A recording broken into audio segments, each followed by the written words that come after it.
Kryeministri Edi Rama hapi oborrin pas kryeministrisë për të ndjekur bashkë me qindra tifoz gjysmëfinalen e parë të UEFA Champions League Juventus Monaco.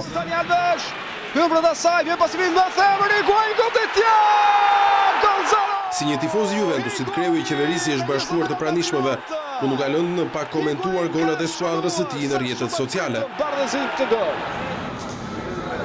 Pak metra larg kryeministrisë, në çadrën e opozitës, edhe pse të pak në numër, protestuesit kanë ndjekur përballjen e parë mes Juventusit dhe Monakos.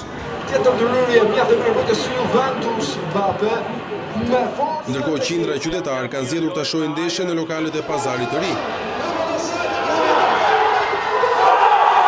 Sfida e transmetuar ekskluzivisht në ekranin e Vision Plus dhe Tring ka shënuar rekord shikueshmërie në baret e kryeqytetit, por edhe në ambiente të tjera.